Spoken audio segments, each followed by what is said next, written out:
Hello, everyone. Welcome to Mining Now. We have HE Parts on, HE Parts International, I should say. And we've got two guests. We've got Gordon Fogwill. He is the Executive Vice President, Australia at HE Parts. And we have Ashley Hams. He's the Global Engineering Manager at HE Parts. Gentlemen, welcome to the show. Good to have you on. Thank you for having us. Thank you. Okay, so this is going to be a little bit more, we're doing other episodes with HE Parts really about very specific topics and offerings you have. This is going to be a little bit more overview based. So Gordon, I think I'd like to start with you. Could you give us a snapshot of who HE Parts is? HE Parts was formed out of multiple acquisitions over a period of time, with each of those companies specializing in certain products and certain fields.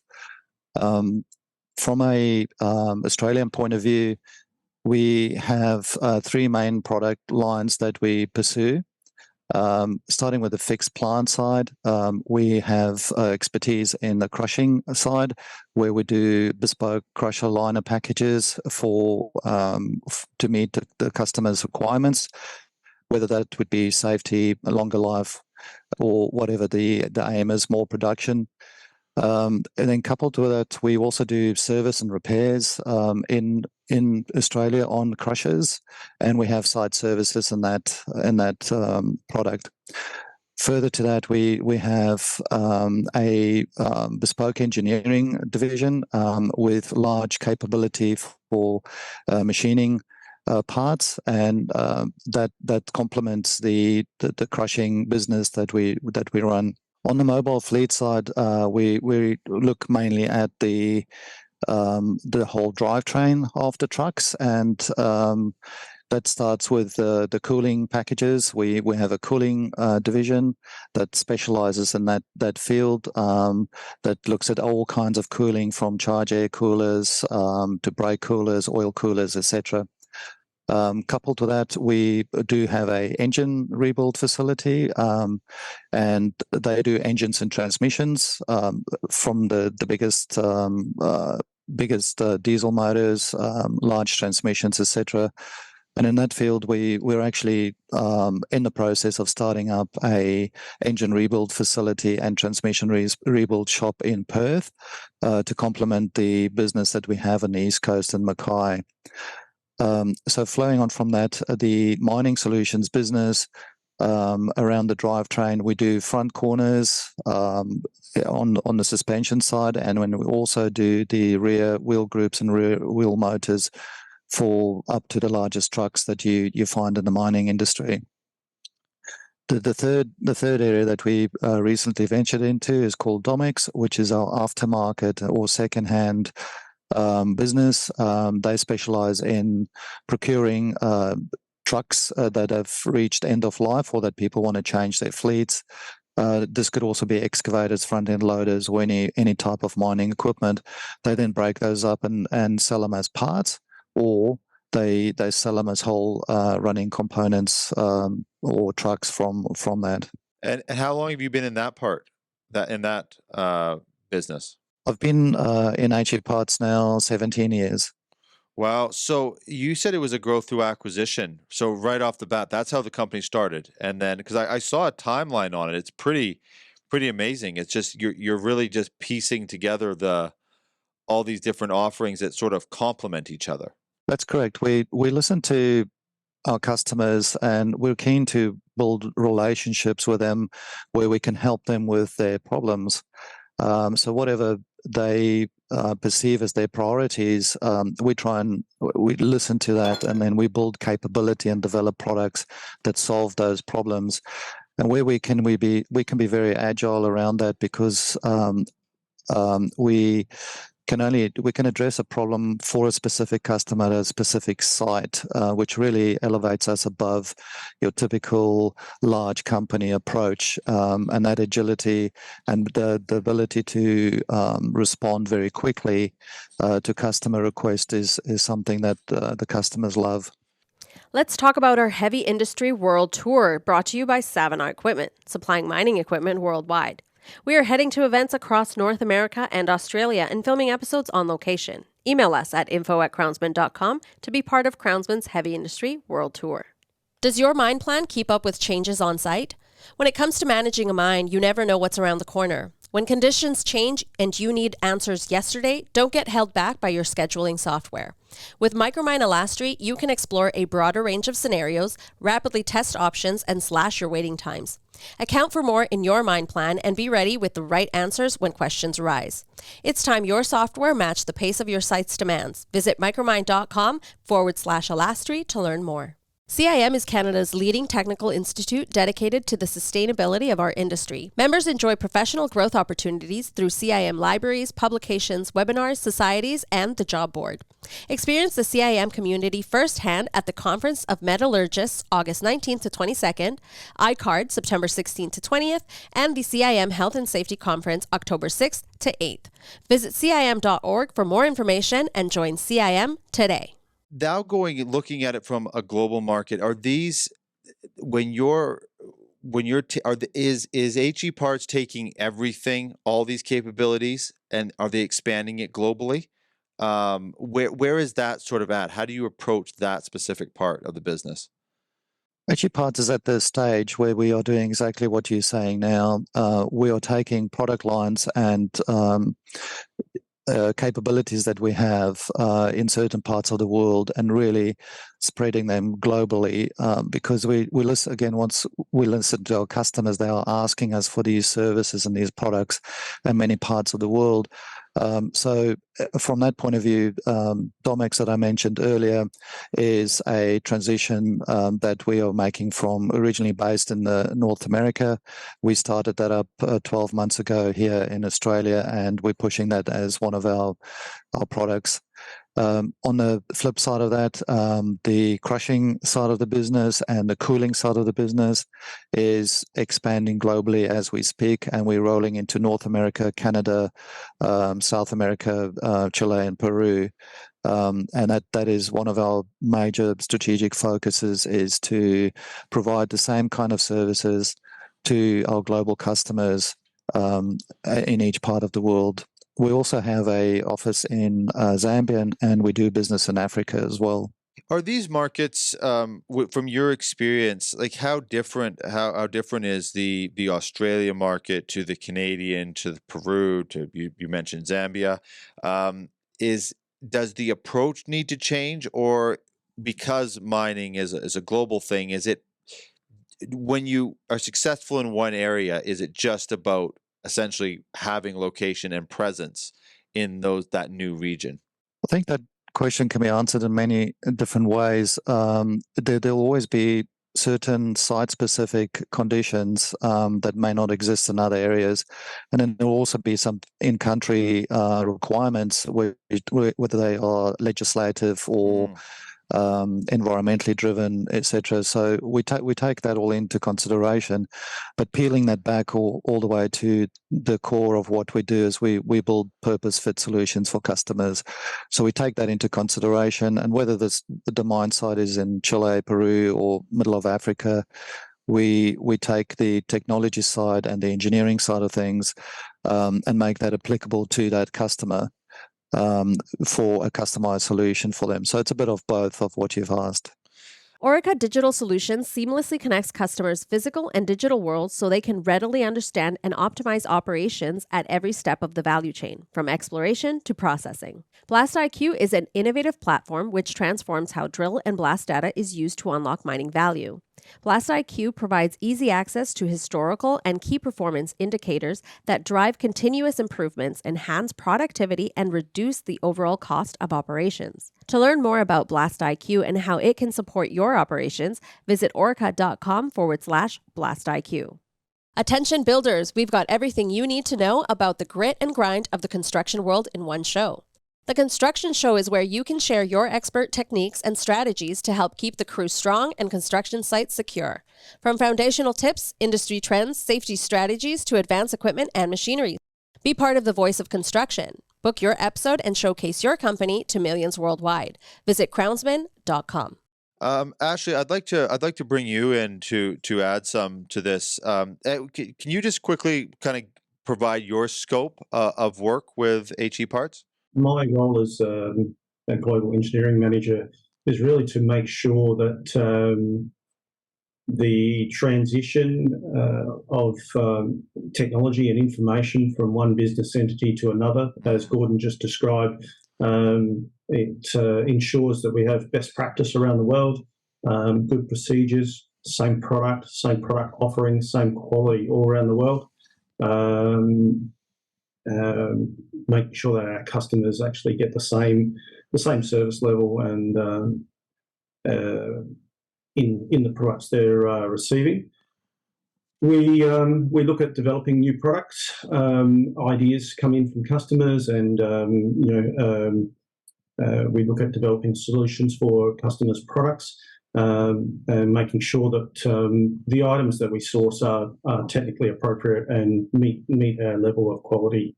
Saying it, listening to it, it sounds easy enough, but what are the challenges of actually putting all that together? And I'd like to actually spend some time on it, because people try. It's actually you're doing acquisitions, dovetailing that into your service offerings, and then global expansion at the same time. That's not an easy thing to interlock with each other all the time. No, there has been a lot of work, and there's still work to be done, no doubt, but we've come a very long way. So, as you say, bringing on a company into a group, that company comes with legacy information, legacy ideas, and a history of doing what that company has believed is correct for the customer. And in most cases, it's the success of those customers, the success of those entities is the reason why we purchase them. But you're dealing with long distances, different time zones, multiple cultures, sometimes language differences, and so there are challenges to all of that. In the early days in this business, we weren't even all on the same ERP, so purchasing and all sorts of things like that were actually siloed to the original company. So there's been a lot of work done in that space to help the companies unite and really spread that information and put mechanisms in place to make sure that developments are communicated and process is communicated and really bring everybody into the group. So what Ashley was explaining is the model that we follow. We have centers of excellence for the different product lines located across the globe. For example, on the crushing side, that may be in Perth. Something else might be in another location, and those centers of excellence are responsible for keeping up with the latest product offerings and really creating the standard that Ashley was talking about. How do the clients respond to this? Because you see it, this is common enough in the mining industry where there's a lot of acquisitions, there's a lot of mergers. So what about the communication to the client? How is that approach? Now, I don't know, either one of you could take it, or maybe both of you can add some thoughts to it. The outward facing part of doing these acquisitions, expanding your business, but also delivering the service to those existing clients. I think from my opinion of that, in lots of instances, particularly in the early days, customers were very, very supportive of it, because they really, they had businesses that they were comfortable with dealing with, and they wanted more capability in those businesses. So in some instances, it was really demand from customers and comments from customers and requests from customers that directed us to target particular businesses or to look at particular areas in the market to expand into. In a lot of cases, customers had a lot of different needs, and they value HE parts for different reasons. So it was really about exploring all of those and working out what acquisitions would be a nice strategic fit for the business, a nice fit for our capabilities, and would enhance our offering to our existing customers and help us attract more customers. We spend a lot of time understanding our customers and talking to them, trying to be close to their customers, being a valued partner with them, understanding the strategies around their fleets, how they are changing their fleets out, what are the problems they're having, as I mentioned earlier. So that interaction really is to get closer and closer to the customer, to almost become a part of their team. And through that approach, they phone us, they contact us when they have issues that they think we could address for them. And that interaction is really very valuable for us and for the customer, especially when you start looking at global customers that are looking for solutions that come from an agile business like ours. Actually, Gordon, I was going to ask you, is the Australian market similar to like places like Canada, certain places in the US, where it's difficult to find, skilled labor for these producers? Is it the same setup in Australia? Yeah, finding skilled labor, after COVID, we all suffered, I think, globally with resource shortages. So looking after our people from a employee value proposition point of view is very important. Projecting the business as an equal opportunities business, and elements like that is all encompassed in our employee value proposition to attract staff. We also look at moving staff around globally. We have moved people from Australia to the US to help business. We've moved people from Zambia into Australia, and many other moves like that where we share expertise and resource pools depending on what the needs are globally. Does the expansion, and Ashley, maybe you'd like to add to this, is when you're expanding the way HE Parts is, the first thought could be, oh, well, it gets harder and harder because you're getting bigger and bigger. But then you just brought up a point, Gordon, that you actually pull more and more resources and you become a more attractive employer. And that, do you find that's the case as you get bigger? Is it actually a little bit easier to find people because you're doing these acquisitions and building these teams? Or is it still quite a strain at a global scale right now? I think, look, definitely there's a strain at a global scale.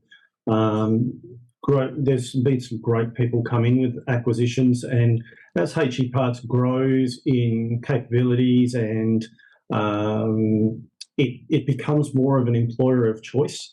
Some of the other larger companies can attract employees, particularly in the technical trades area, for example, because they have a complete offering of whole of machine or whole of truck or whole of a number of different aspects.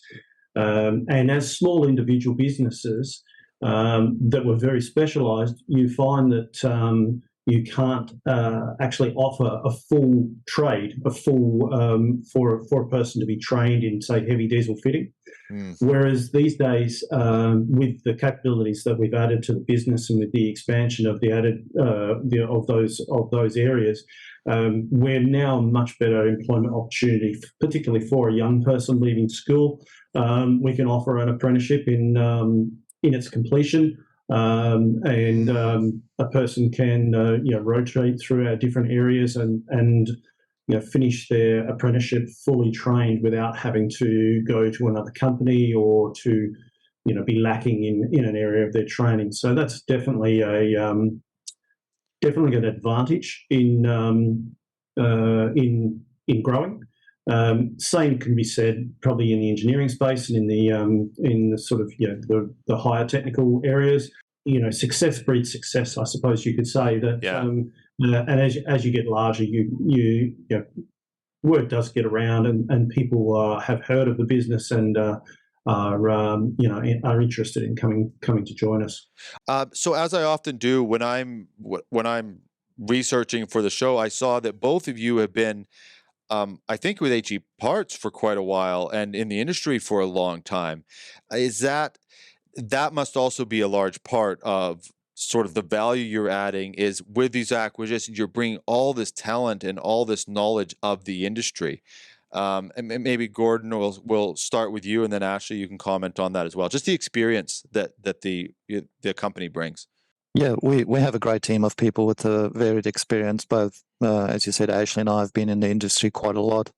And apart from having different types of industry experience from fixed plant to mobile.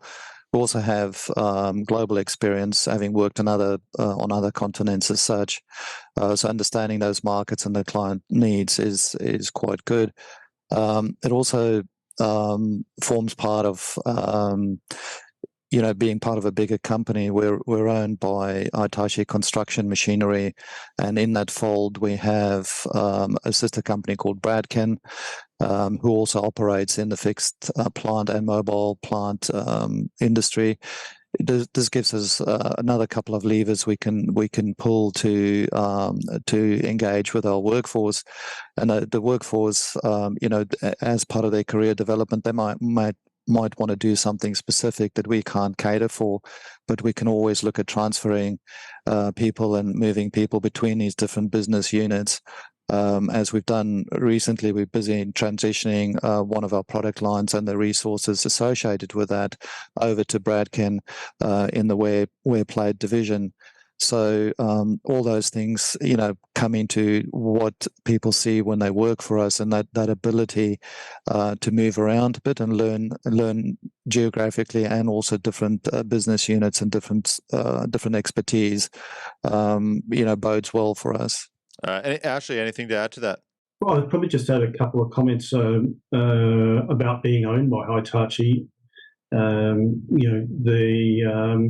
While being very different businesses, the two businesses have really started to work together quite well, and Hitachi were instrumental in assisting us to start a HE Parts business in Zambia.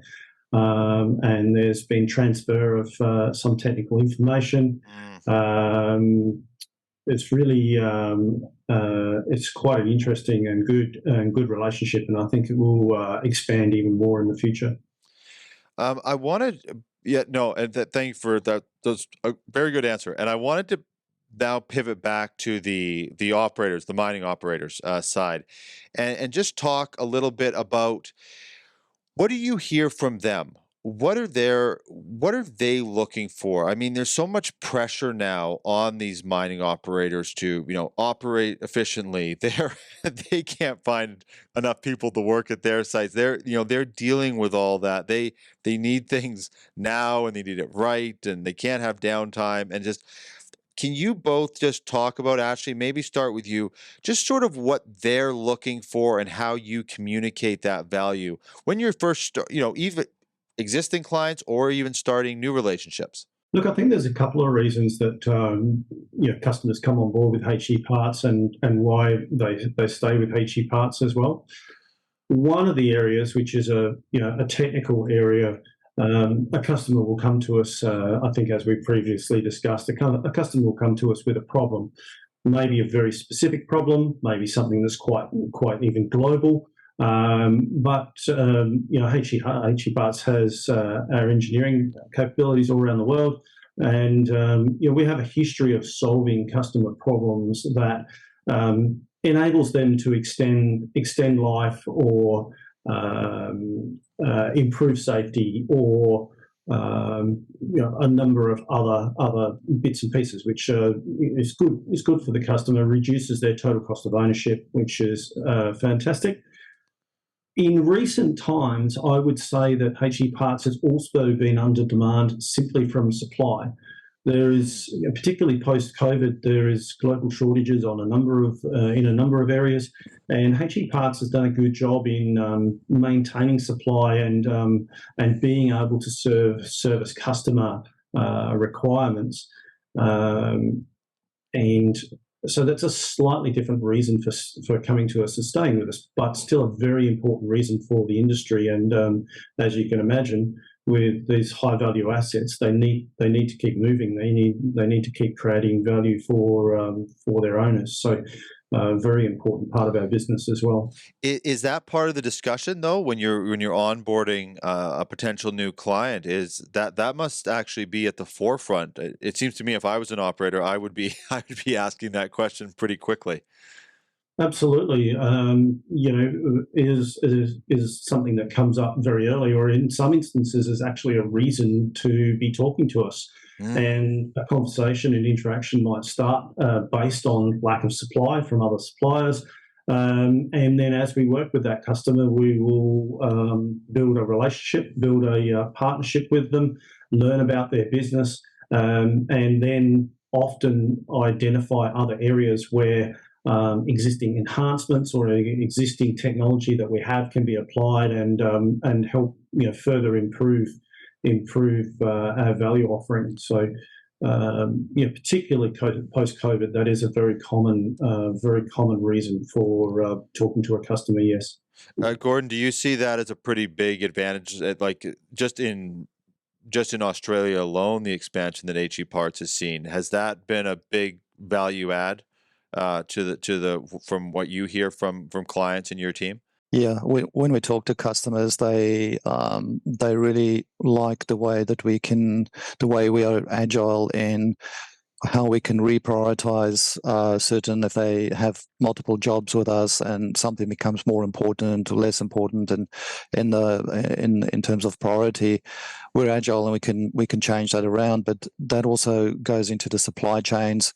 Being able to be set up and ready to respond very quickly is a key element in today's business to provide solutions. Customers don't always want to wait 2 years for a solution. We need to be quick. That's why we have our own in-house engineering. We redesign, we make changes to meet their requirements. So I would say agility all over. In the size of business we are much more agile than some of the larger suppliers out there, and that differentiates it and open the door, as Ashley mentioned, even into other product lines and other supply routes for us. It's a key issue. Yep. Is the mining industry connected in a way now when you push into the Peru market, or you're pushing into the Canadian market now, because it is so connected, that must open a lot of doors, because if someone's operating in Australia, there's a good chance they're operating in Canada. It's so global. Does that network now of mining just open up a lot of opportunities for a company like HE Parts, who is also expanding quite rapidly? The short answer is yes. I mean, we have a number of customers that are global, and the interesting part about that is the relationships can be strong in one part of the world, and we'll work to expand them into other parts of the world, which is good for the customer base and good for HE Parts.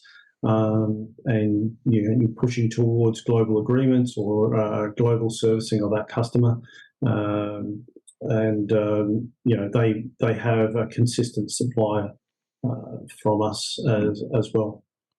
Gordon, anything to add to that?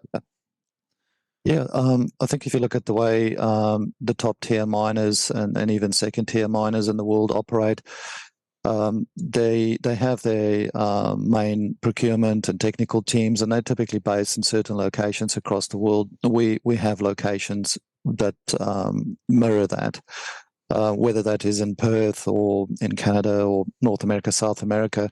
So we can respond, we can be there at the table talking to them, and talking to those global procurement and technical people gives us the ability to then reach further, and we get involved in conversations, for example, here in Australia, that might affect mining in other areas. Mm-hmm. We also, with the whole world becoming more connected, we see people move around in our customers as well. So we have people that may work in Australia, and 6 months later we run into them in North America or South America. And that very often gives us a springboard and an opening where they've had very positive experiences with us in one geographic area. And then we can springboard into another area just by those people moving around in their careers and working in different places. They remember the good work we've done for them. Yeah, it's been amazing to learn about HE Parts. I wasn't near as familiar as I'm quickly becoming, and just your capabilities, talking to different people from your team, seeing the level, and that the one thing about this show is you can't when you get a camera stuck in your face and you talk for 30, 40 minutes, you can tell if a company has that knowledge and that experience across in different things that they can pull from in a conversation. It makes it very apparent, the capabilities. It really does. So Gordon, just last question to you: is it a secret what is wrapped up behind you, or do we get to find out what that is? Uh, it is a new product that we're bringing into the energy side of things, power provision and things like that. But yeah, I can't say more than that. Yeah. Oh, well, fair enough. Maybe on another episode we'll get to find. Well, I'll keep asking what it was, and over time you can release it. No, gentlemen, thank you very much for being on the show. Sure. I really do appreciate it, and just sharing industry knowledge. Obviously this is a promotional show. And HE Parts is on here to promote what you do, but it's also providing a certain level of education and making people understand what is available in the market and how mining is evolving and how companies are growing within the market. And they just love to learn about it. So thank you for sharing. I really do appreciate it. Thank you. Thank you very much. And thank you, everybody, for watching. We're going to have links. There's links on HE Parts to like the timeline of the acquisition. They've got white papers on there. Of course, you can go to their homepage and find all that. But we're going to have some of those links in the description below as well, so you can actually go check out those specific projects that they've worked on. The growth of the company over time. They have a great timeline on there. It's just fun to just scroll through and see it. So go check it out. Thanks for watching, everybody. We will see you on the next episode of Mining Now.